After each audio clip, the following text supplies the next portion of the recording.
Hernán, pues yo voy a empezar con usted, a que empecemos a hacer como el diálogo sobre lo que fue el movimiento pedagógico.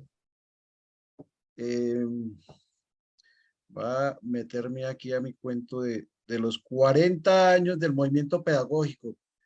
Hernán Suárez es autor del libro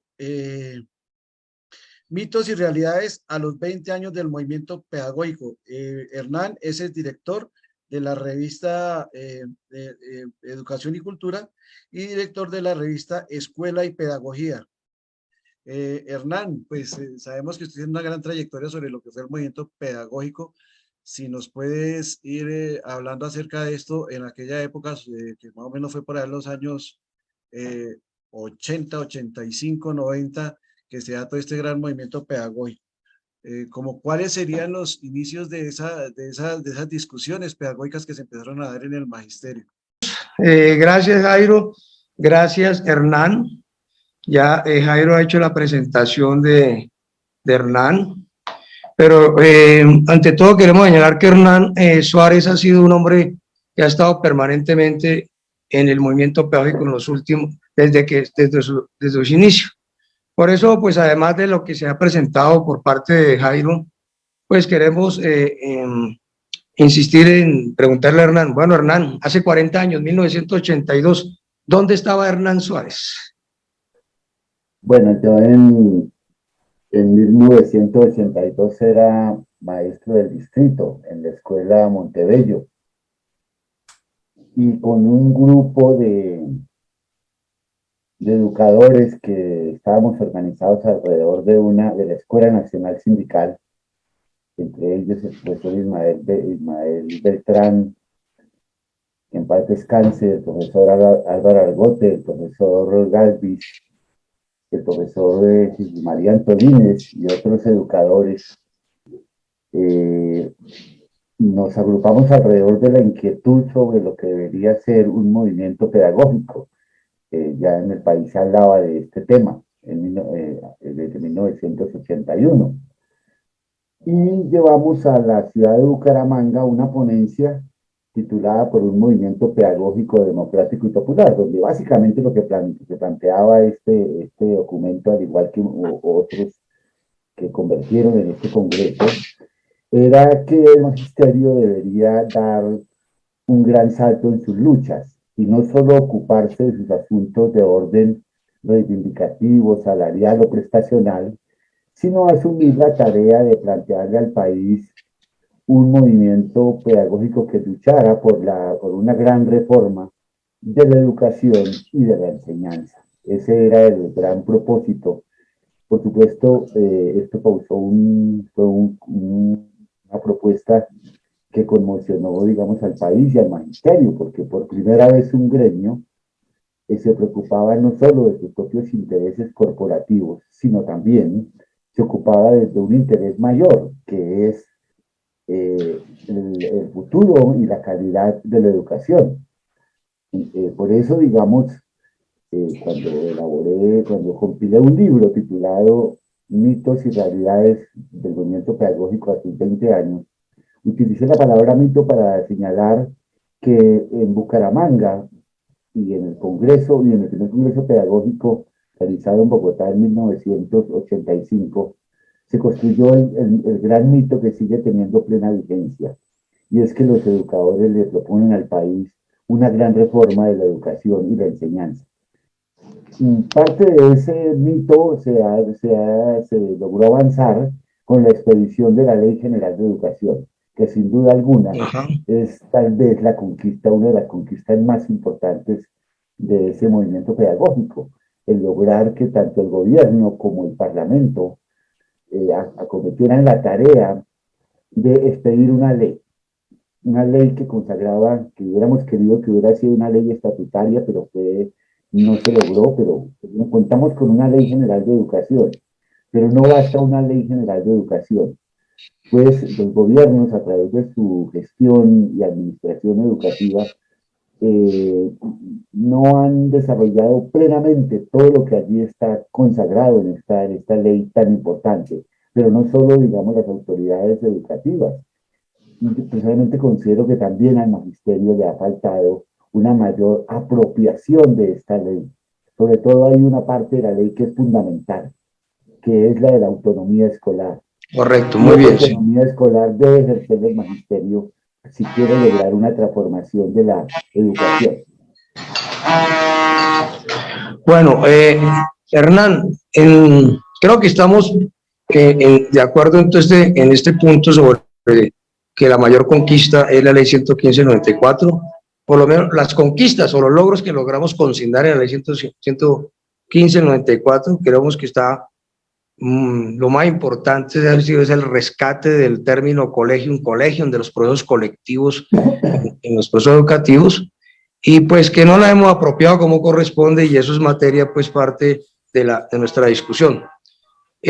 Bueno, pero ustedes cómo arriban a ese congreso. Uno entiende que pues por lo menos ahora las asambleas federales y entonces se hacen sobre la base de una fuerte puja porque lograr que hacerse nombrar como delegados, y pues llama la atención cómo ustedes, cómo son partícipes de esa asamblea federal en calidad de delegados o en calidad de un grupo que se está representado por delegados para impulsar el tema pedagógico. No, en realidad yo asistí al Congreso de Bucaramanga como periodista acreditado por la revista Semana. En ese entonces, en ella la escritora Laura Restrepo, y Laura me dio la oportunidad de ir a cubrir el Congreso. Pero la verdad es que además de cubrir el Congreso, que se publicó una crónica, una reseña del mismo, mi interés sí era, digamos, estar al tanto, digamos, de las deliberaciones. Otras personas que habían participado en la elaboración del documento que les comenté anteriormente, sí eran delegados. El profesor Ismael Beltrán, Jesús María Antolines, eran delegados, y a través de ellos pues ellos hicieron una presentación y una defensa de sus puntos de vista, pero yo fui en esa condición, digamos, porque yo nunca fui ni siquiera delegado a la AE, ¿no? Era un maestro inquieto con mis asuntos intelectuales por la educación y la pedagogía, pero no era una persona que me destacara en el campo, digamos, de la representación sindical. Era un maestro con inquietudes pedagógicas, simplemente. Bueno, muy bien. Entonces, ahora, 1982 se lanza el movimiento pedagógico por la Asamblea Federal, ahora antes Congreso Pedagógico, Congreso de FECODE. 1984, una decisión muy importante, el lanzamiento de la revista Educación y Cultura y la conformación de los centros de estudio de investigadores docentes. ¿Cómo precisemos las fechas y precisemos sobre todo la intencionalidad de la discusión que nos llevó a ello? Aquí quiero llamar la atención, digamos, de que esta idea del movimiento pedagógico formulada en Bucaramanga en octubre del 82 fue una idea de diciendo y haciendo. Y eso fue posible gracias a ese gran liderazgo del maestro Abel Rodríguez, que hoy desgraciadamente no nos acompaña. Pero Abel se tomó muy en serio el impulso y y cumplir de los mandatos del Congreso. El primer mandato del Congreso fue constituir el Centro de Estudios e Investigaciones Docentes, y ese centro se constituyó en 1983. Se convocaron inicialmente a los profesores Alberto Martínez, al profesor Felipe Rojas, que fue su director, al profesor Jorge Gantiva, al profesor Gonzalo Arcila, y de pronto se me escapa algún otro, creo que el profesor Amezquita. Fueron los que conformaron el primer CEIP nacional. Después a él se vincularon personas de gran importancia como Antanas Mocus, que hizo su aparición pública, no como político, sino como educador y como pedagogo, y su aparición pública fue a través del Centro de Estudios e Investigaciones Docentes, y lo que yo llamo esa gran vuelta a Colombia que se dio llevando a todos los rincones del país la buena nueva del movimiento pedagógico. En 1984, yo me retiré en diciembre del 82, me vinculé a la revista Economía Colombiana, y con la experiencia que había adquirido en la revista, le ofrecí mis servicios como editor de la revista que debíamos sacar. El nombre fue señalado por el propio Congreso. El nombre se debe a la delegación de Pasto. Ellos defendieron con toda vehemencia ese nombre y así se decidió y hasta hoy se mantiene. Le presenté mi hoja de vida a ver y participé en un concurso. Es muy importante que las decisiones obedecían a criterios democráticos, pero también a escoger a los mejores. No era una cuestión de amiguismo. Yo tenía una estrecha relación de amistad con Abel, pero eso no fue óbice para que participara y me sometiera a las decisiones del comité del CEI, que fue quien escogió el editor de la revista. Una vez escogido, asumimos la tarea y en julio de 1984 salió nuestro primer gran número, que marcó una historia para la revista. Yo debo registrar que uno de los grandes logros de FECODE es haber mantenido la permanencia y continuidad de la revista.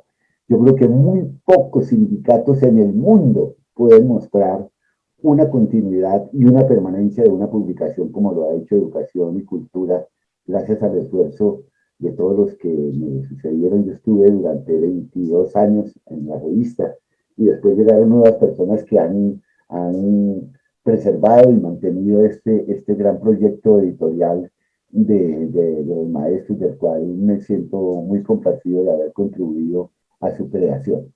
Bueno, hay que resaltar aquí ante la audiencia que Hernán fue director de la revista durante 20 años, ¿no, Hernán? Sí, estuve desde 1984 hasta el 2004, justamente cuando Abel me pidió que lo acompañara como su secretario privado en la Secretaría de Educación. Eso fue el motivo por el cual yo me retiré de la Bueno, hay dos asuntos que pues hay que comentar. Uno, el primero, pues que acabamos de arribar a la edición 145 de la revista Educación y Cultura y está dedicada precisamente a los 40 años del movimiento pedagógico. Pero creo que hay dos asuntos que quedan de abrebocas, Hernán, porque creo que el tiempo, no sé, nuestro director y nuestra presentadora, ¿qué dicen sobre el tiempo? ¿Qué nos queda? Nos quedan 7 minutos. Nosotros tenemos que, gracias, apreciada Marta, creo que nosotros necesitamos, aquí ya entran como en terreno dos asuntos. Uno, pues todo el proceso que implica la construcción y la creación de los centros de investigaciones docentes me parece muy importante, en primer lugar.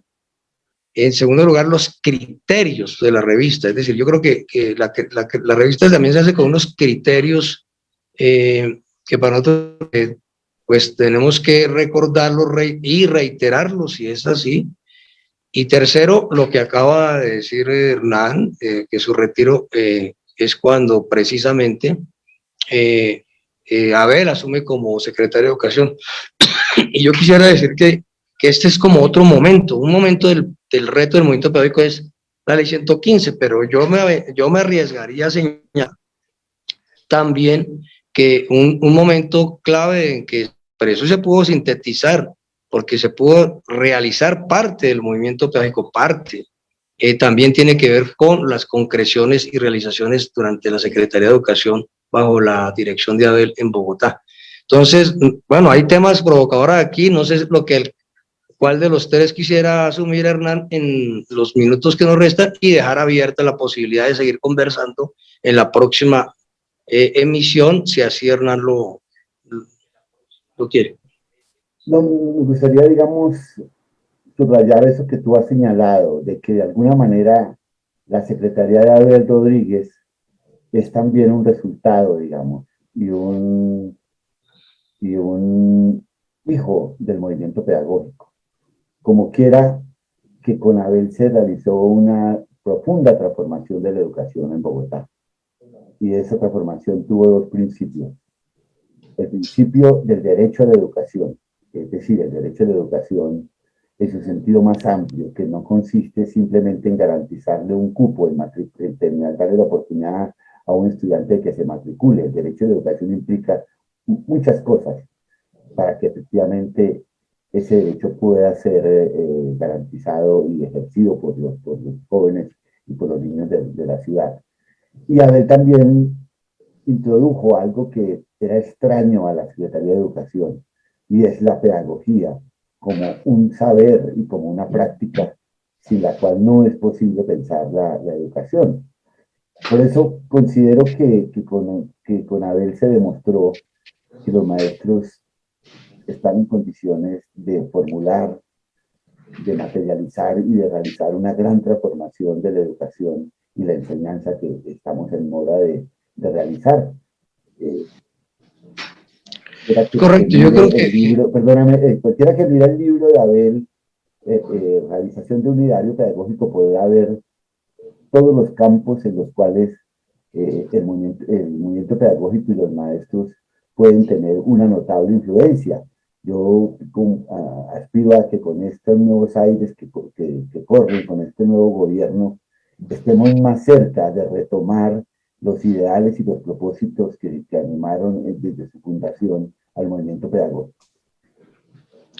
Sí, yo creo que hay un asunto supremamente importante de resaltar, y es que en el corto lapso de 6 años que estuvo Abel en la Secretaría, más o menos, se logra avanzar enormemente en lo que el país había quedado rezagado, y además ser un punto de referencia. Y creo que parte de lograr en 6 años una serie de transformaciones en la Secretaría de Educación de Bogotá tiene que ver precisamente con la capacidad de que un personaje como Abel Rodríguez, y por supuesto un equipo, se sintetizara tanta discusión incluso que viene Hernández del 71, hablábamos con Cecilia en las emisiones pasadas, en la cual pues el 71 fue clave para esbozar el camino de que sí se pueden hacer transformaciones en la educación antes de la toma del poder, que era una discusión de ese entonces. Pero adicionalmente ese recorrido de lucha por el estatuto, el tema que tiene que ver fundamentalmente con el movimiento pedagógico, y todo este trasegar de la discusión posterior de la ley 115/94, incluso su paso como viceministro, pues todo nos posibilita en un momento de un cuarto de hora, que históricamente fue la de poder gobernar y poderlo hacerlo en lo fundamental bien. Por supuesto hubo discusiones, hubo diferencias, hubo asuntos pendientes, pero digamos que es realmente en un tiempo muy corto, 6 años, creo que alcanzó a estar Abel en la secretaría, en la cual pudo concretarse aspectos muy centrales de la lucha por la educación pública, por el derecho y por el movimiento pedagógico. A mí me parece que es un asunto que merece un balance más allá del que hasta ahora hemos podido realizar, y puede ser también en el marco de las discusiones de los 40 años, y además en el momento en que estamos en un gobierno alternativo a nivel nacional.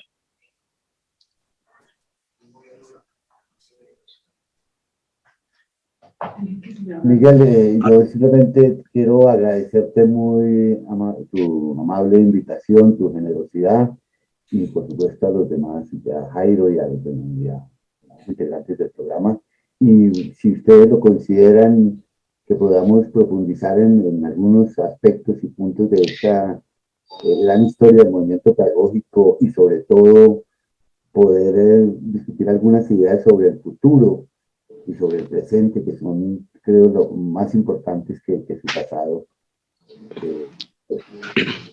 Pues Hernán, en efecto, a mí me parece muy importante retomar, tener la memoria por parte pues de los protagonistas de en ese momento, pues estaba en otra condición en ese instante, pero en ese momento de cómo fue ese tejido de lograr relacionar académica y pedagógicamente a los maestros y maestras de aula en Colombia, a los maestros de preescolar a media, con el resto de la academia, no digo con la academia, sino con el resto de la academia, y de movimientos representados pues por los grupos que está mencionado, alrededor pues de estos, de la Universidad Nacional y otros sectores. Es muy importante esa relación, porque digamos que hay que decirlo con franqueza, en la actualidad, pues yo soy actualmente el director del Centro de Estudios, pues por razones diversas que no vamos a mencionar ahorita, pues digamos que esa relación de un movimiento pedagógico más allá de la federación, todavía pues se ha evitado. O sea, la federación ha tenido que adelantar batallas por la existencia de la educación pública que le han consumido sus mayores esfuerzos, pero digamos que para nosotros es muy importante que el movimiento pedagógico tenga esa dimensión de movimiento pedagógico que pues implica que es diverso. Entonces, esa experiencia de los 80 nos puede servir para reiniciar esa discusión a nivel de todo el movimiento, todos los sectores de la pedagogía y la academia que hay en el territorio nacional.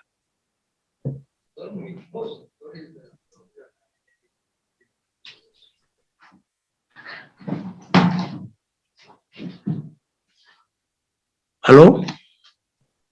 Sí, Miguel, no, por ¿Aló? supuesto, por supuesto, esa parte es muy importante, el de la vigorosa articulación que existió entre el movimiento pedagógico, los educadores y los intelectuales de la educación y los formadores de maestros. Bueno. Sobre eso podemos con el tiempo profundizar. Te agradezco nuevamente. Muchas gracias, Hernán, un abrazo. Muchas gracias a todos los y estamos entonces que nos escuchan. Atentos. Muchas gracias. Bueno, muy amable. Hernán,